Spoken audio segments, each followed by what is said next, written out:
Wow, that was quite an interesting explanation and giving us the wide scope of what depression is and what it isn't. So now, I'd like to know, people tell us you look depressed, you're depressed, and then people have gone through depression a lot of time, even when they are really unaware. And to every smoke there is a fire.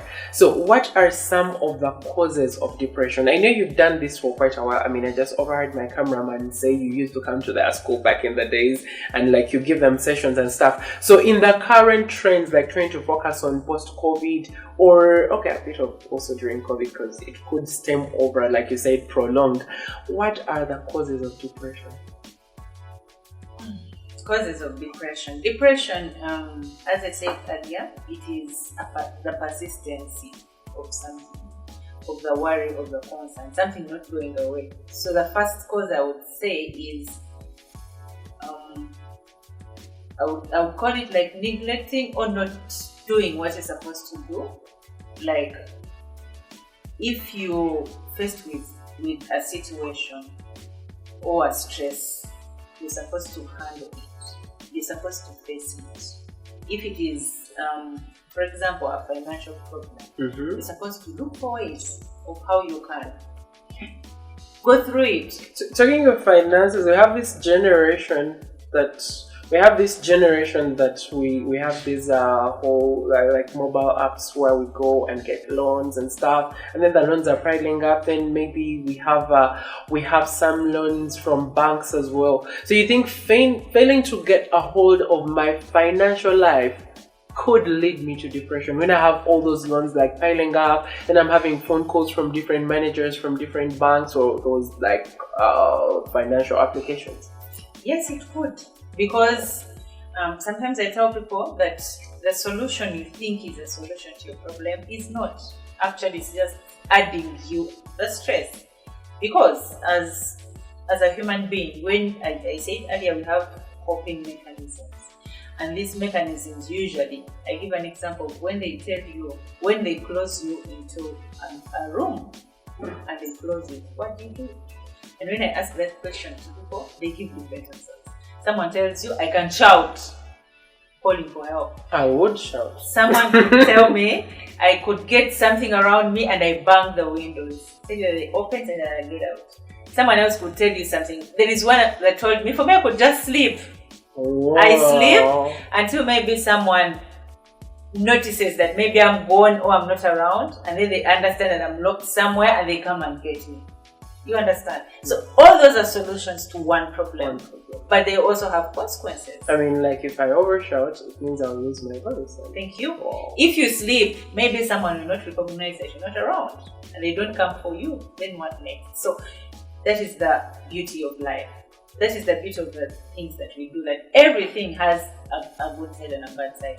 So when you have challenges with your finances and you just decided to take more loans, you get this loan to pay the other loan, you get this loan to pay the other loan. It's like unending. It's like a building when you're building, like wherever you see a hole, then you're trying to patch, but then you're getting sand or cement from another patch that you had already built. That means you leave a hole in the previous one and then you patch up this. So with time, the other hole is going to catch up with you. And it becomes a circle. So that is one. Unresolved issues. Unresolved issues. Yeah. Unresolved issues. When something stays. Some of us these days actually have a trend of pushing things. That's procrastination. Thank you. That one. We push English it. is not our motherland, so it's okay. Yeah, but we use it anyways. Yeah. You're supposed to do something, but then you keep pushing it. When I'm talking to students, you get a retake this semester, and you push it until when you're in third year.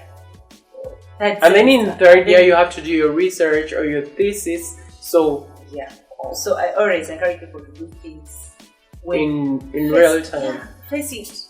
When you get a situation, face it. Look for a solution, solve it, say that it's gone, and then you move, because tomorrow there is going to be another challenge. So if you've not worked on this one, another one comes tomorrow. They compile, they pile. That's when people enter into it. So unresolved issues is the biggest chunk. Yes.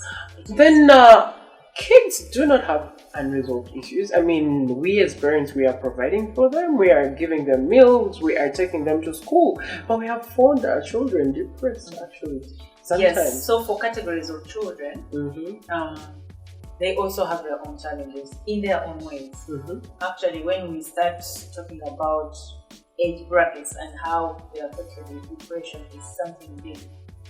And what I think had not mentioned is what depresses you might not depress me. There is no one size fits all.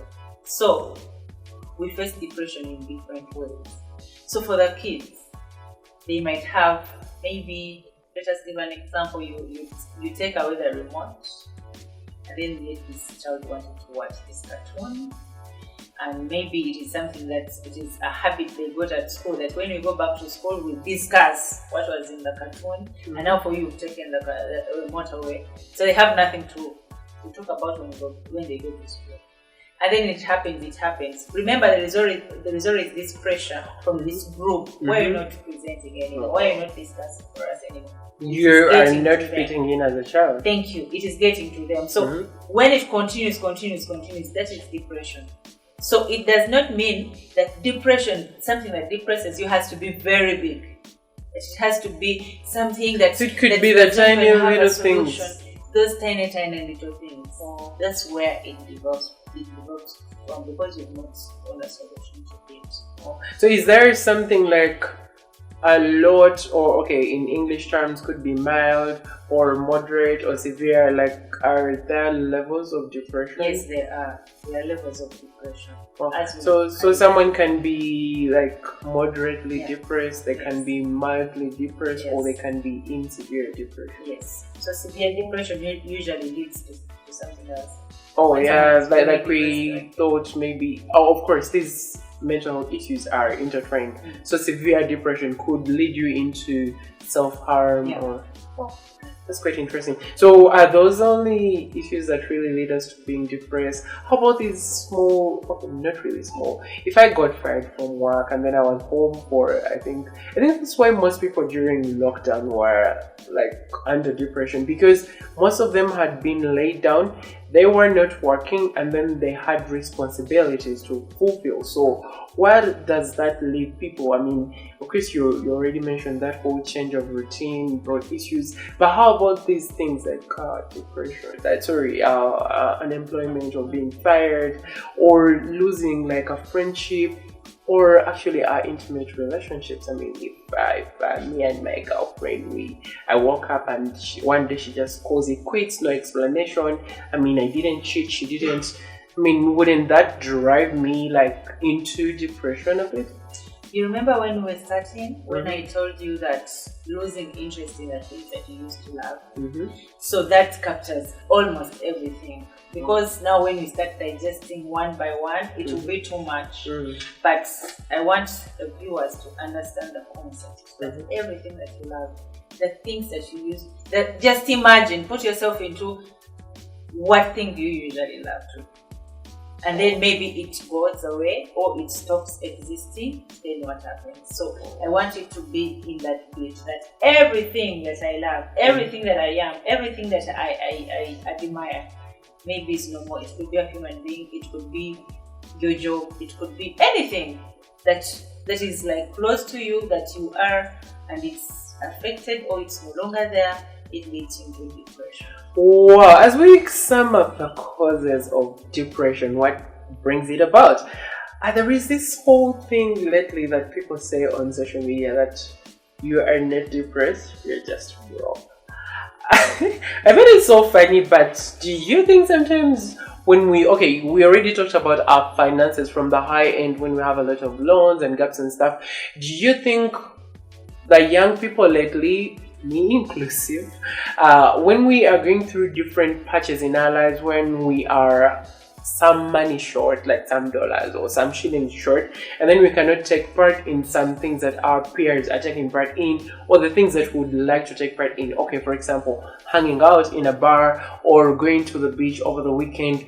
If I'm unable to go, that would that depress me? And then when I'm able, it means I have completely shunned that whole sad feeling that I had back at home. Now I'm back to like full functioning, full capacity. What's your take on that? Yeah, the trends now differ, as we've already highlighted it.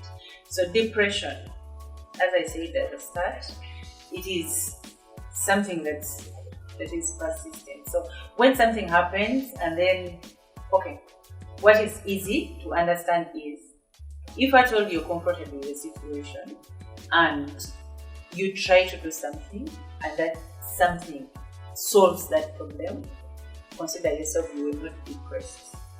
You will maybe just stressed. Oh, okay. But when you try this, you try that, you try whatsoever, you exhaust everything that you think would help you solve that problem, and it's still there, then no, then that is depression.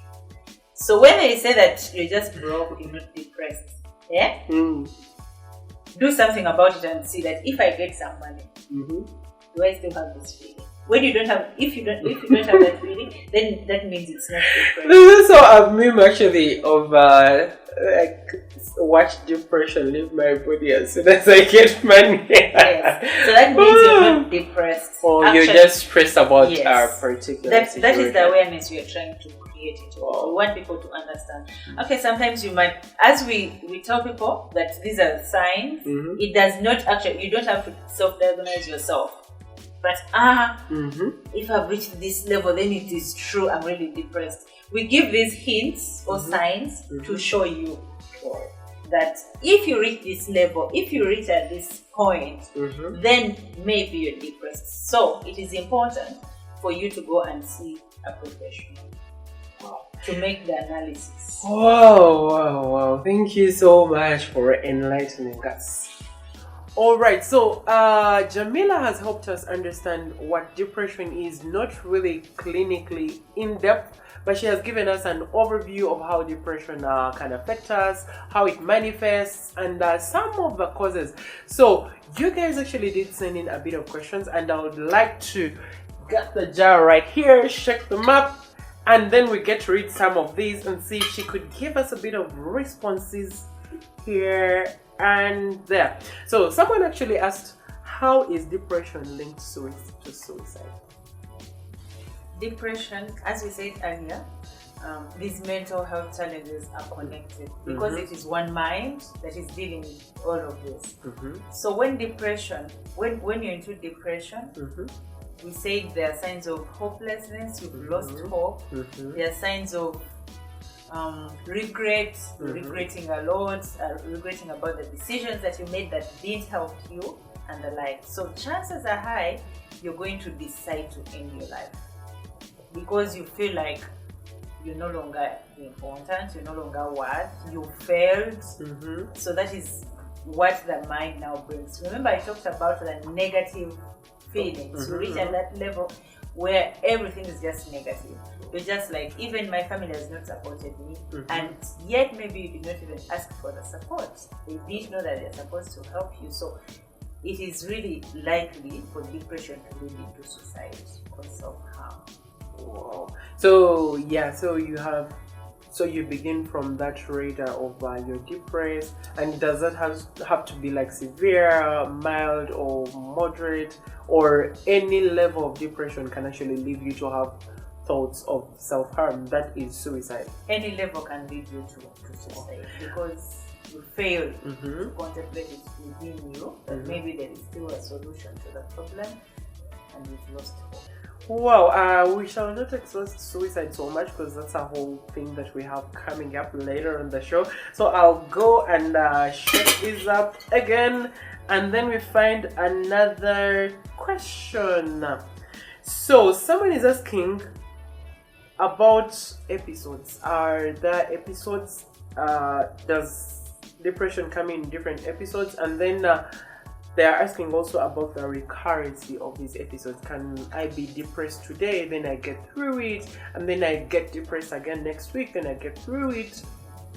Yes, there is a trend. There is a trend. When your mind is affected with something, chances are high it will come again. In psychology, we call it relapse. It works so much with addiction, but it also works with all other mental health challenges. Chances are high that when you're faced with depression in your life at whatever age, chances are high it will come back. So there is a very big chance of reoccurrence. That's why we always encourage support. You have to have a very good support system, and also building resilience yourself. That if what depressed me in the past is this, I've got to understand what it is. This time when it comes, I apply all my resilience to make sure that it does not depress me the way it did in the past. But chances are high there is reoccurrence. Wow, you guys just heard it right. So we'll get another question.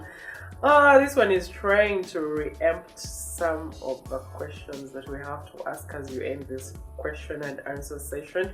So this one we are just going to keep it right here and we'll read it out loud lastly.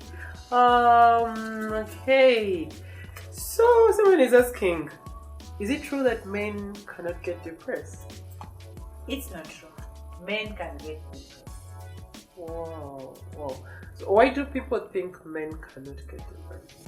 Or why do people think men should not get depressed? It is a societal norm. It is a belief that has been there, most especially in the African tradition. I remember also growing up, our father used to tell the boys, you don't have to cry. Yeah. Why would you cry? It is the girls to cry. It is the girls to do what? You boys are not supposed to do that. But that is not true. Because we all have the same brain, we all have the same mind. The way depression affects me, the same way it can depress a man. When a man is faced with a challenging situation, it does not mean for them they have supernatural powers. We are all the same. So men can also be depressed. And the levels between women, that's the females, and the males, how is the percentage? Because I get to see, like you said, suicide is so prevalent in men as far as I recall the studies showing, and the people that I have interfaced with, all my mental health spaces, suicide is so prevalent amongst men. So is it that most men are actually depressed and then they are not opening up to the people, or saying they really are going through something and then they end up in the extremities of suicide and self-harm? Exactly, that's that.